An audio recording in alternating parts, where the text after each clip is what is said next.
بسم الله الرحمن الرحيم نحمده ونصلي على رسوله الكريم.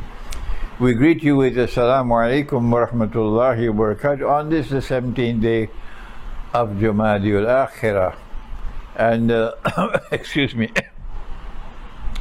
and this video is to remind you of the lecture that is scheduled to be delivered in London on Sunday, Yawmul Ahad, on the 29th of January.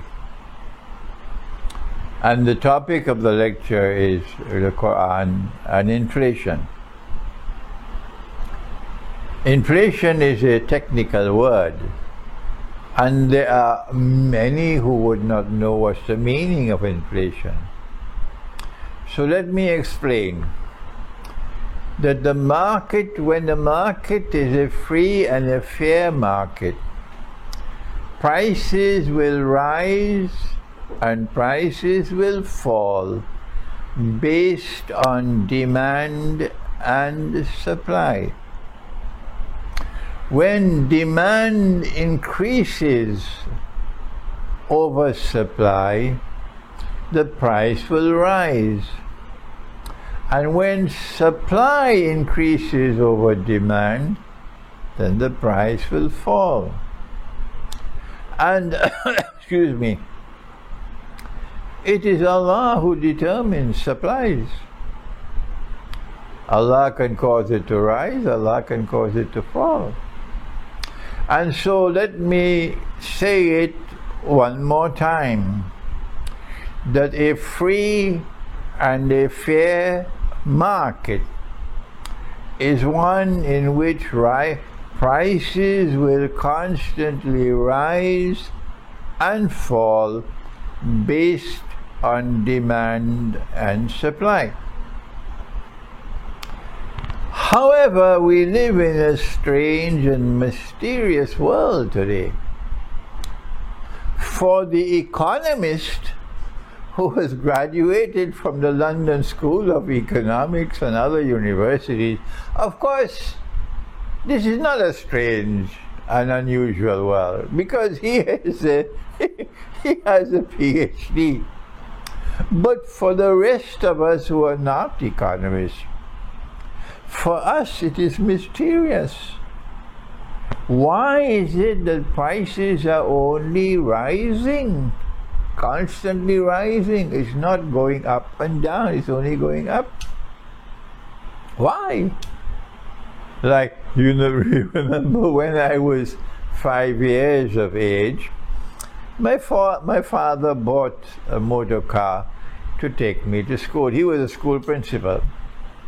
And because he had the car, he started taking me to the market on Saturdays, Yom Sab. So at the age of 5, I'm holding a little basket and I'm walking with my papa. And I saw him with these eyes. I saw him buy 100 oranges for $1. I saw it with my own eyes. This was the wholesale price. And you didn't have plastic and bags made of plastic in those days. You had jute bags. Today, 75 years later, you cannot buy even one orange with $1. So is it that the oranges have so improved in quality that the oranges are becoming more and more expensive? Or is it that the money is bogus, and the money is fraudulent, and the money is utterly haram, and it is the money which is collapsing all the time? Which one is it? Of course, the professional economist, he has his own answers, but the rest of us who have some sense in our head, for us it's very easy to say it's the money which is falling in value. The money is bogus. Money does not have integrity. The professional economist, the monetary economist, he doesn't know what you mean by integrity in money. So leave the monetary economists to go back to London and do his studies, while the rest of us who have some sense in our head, my language is harsh, yes, I know it. The rest of us who have some sense in our head, we say this money has no integrity. And it is when money is only falling in value and prices are constantly rising, that is inflation. They can give another definition if they want because they have their PhDs. But the rest of us who are not fools, we know that inflation takes place when prices are constantly rising because money is falling in value. What is the cause for money falling in value? That is a different answer. We need a subject for that. But this is prohibited in the Quran. Allah has prohibited you. 3 times in the Quran Allah has prohibited inflation. But the dollar room will never tell you that because they don't know the subject.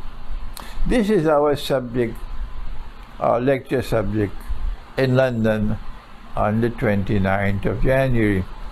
And I want to put aside enough time in that lecture. Even if we have to go 2 or 3 hours, let's talk, let's discuss. Ask us any questions as you want, okay? Even if the monetary economist wants to come, welcome, provided that you talk with some sense. Welcome. And the Quran is our guide on the 29th of January. So please do come. This might be my last lecture in London. I don't know how long Allah will keep me alive. And I do want that we have a long chat on this subject. Sisters, I want to hear your voice as well, because it's the woman who normally manages the finances of the home. Okay? So women know what's happening with the money falling in value and prices rising. So do please come. I want to enjoy your company. The hall in London, I believe, can accommodate up to 200-300 people. And we are charging a small registration fee to cover the cost of rental of the hall. Not to make money, to cover the cost of rental of the hall and to cover the cost of employing people for security. That's why we are charging. I believe it's £5 perhaps. So I'm looking forward to meeting with you in London on the 29th of January. But now I have to warn you, it is possible that I may have to postpone travel. So do please stay tuned. Thank you. Wassalamu alaikum wa rahmatullahi wa barakatuh.